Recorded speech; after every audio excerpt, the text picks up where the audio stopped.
This is an incredible piece of research that if you haven't actually heard this information before, it doesn't surprise me because the general public at large has not heard of this type of information because the public health officials keep it from you.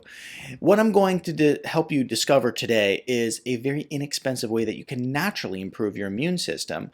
And there's kind of a war on people's immune system right now where they're trying to sell you stuff to artificially and synthetically boost your immune system, but keep you away from the things that naturally do it. So if you're in the natural health, you're going to want to pay attention here. Before we get started, I'm Dr. Nick Zarowski. Welcome to the channel. Be sure to subscribe, hit that notification bell, and remember the subscribe button doesn't really do a whole lot. The notification bell will make sure that you know about future content released on this channel. And to learn about and basically improve your health in every way naturally, go to www.drz.tv,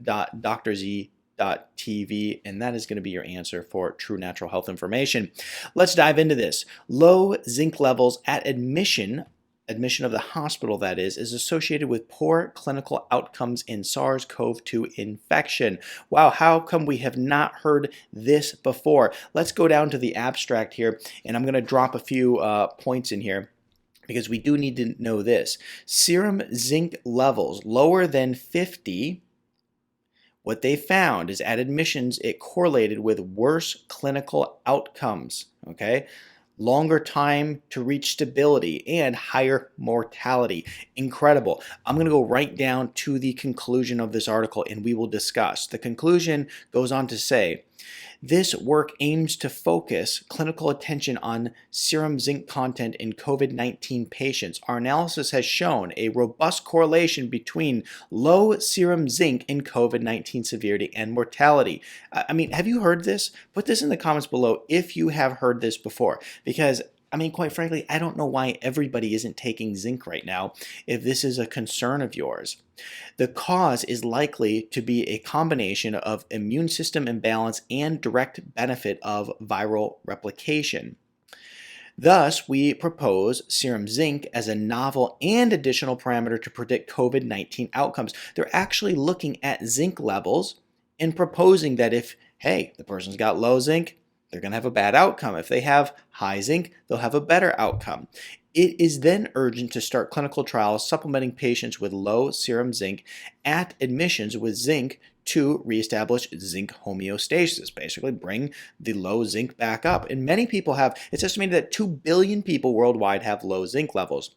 It should also be recommended to promote zinc supplementation programs targeted to people at risk of zinc deficiency, such as the elderly, okay? The elderly who already have a compromised immune system. They're also finding that it's the elderly that also have zinc deficiencies in order to reduce COVID-19 severity. I want to give you a couple pointers because I don't want to get lost in this article because it is a little bit complex and I don't want to lose you.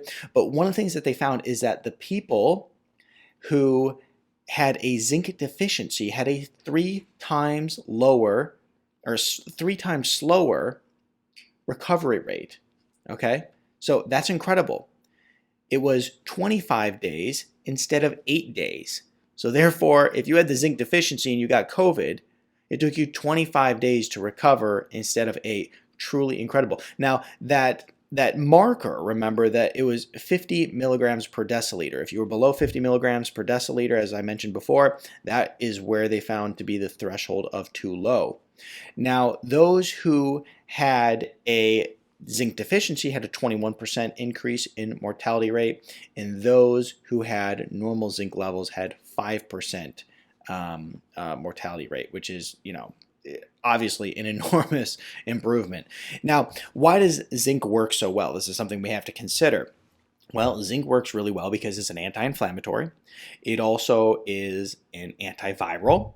It's the second most abundant mineral in the body outside of iron.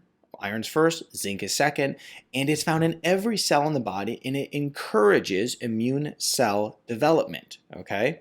So zinc is incredibly important, and as I mentioned, 2 billion people worldwide have a deficiency. We now know, according to this research, and there's plenty of other research on this, this is not new information. I was telling people this exact information back in March of last year. back in March of 2020, I was talking about how zinc is incredibly important for immune system. Now, let me tell you this too. Zinc is incredibly cheap. It costs $20 for like a 3-month supply. You just take a capsule every day. Now, let me talk about how much you should take. I actually just covered this on my main channel, so you could check that video out too if you want more information. Let me know if you saw that video on my main channel. Put in the comments below and give me that feedback.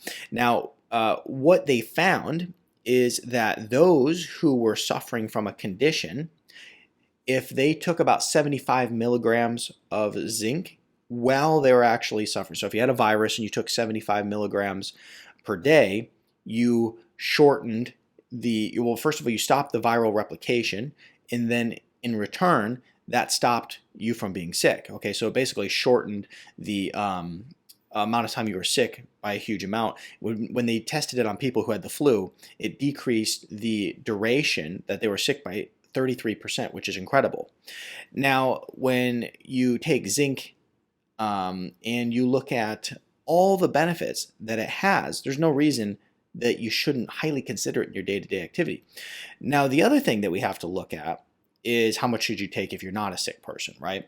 Well, it's estimated that you should be around 20 milligrams per day for just a good old maintenance, okay? You want to just keep your immune system functioning well. You want to keep things really moving in the right direction.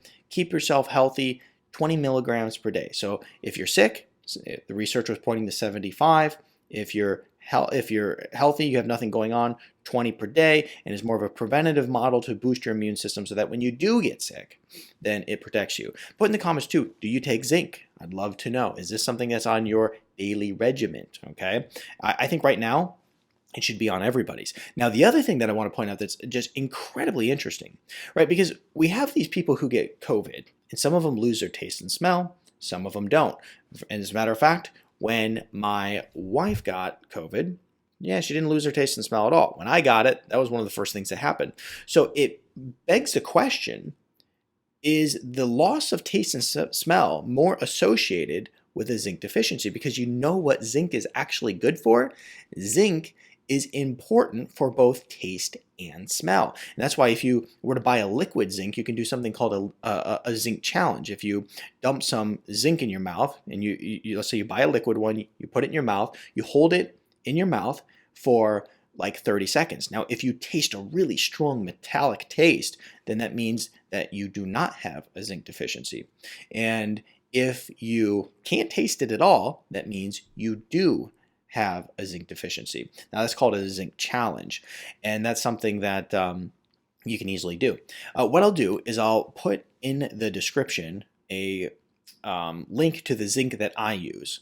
And if you buy that zinc, it actually will help support this channel. It makes this kind of thing possible for me to do these videos. So if you click on that link, it's the same zinc that I'm using, and like I said, it's like 20 bucks for a 3-month supply. It is a no-brainer, okay? And also, I think that, though there's not research on this, I think, beyond a shadow of a doubt, it could really be a big factor in you not losing taste and smell or recovering taste and smell quickly after you get COVID.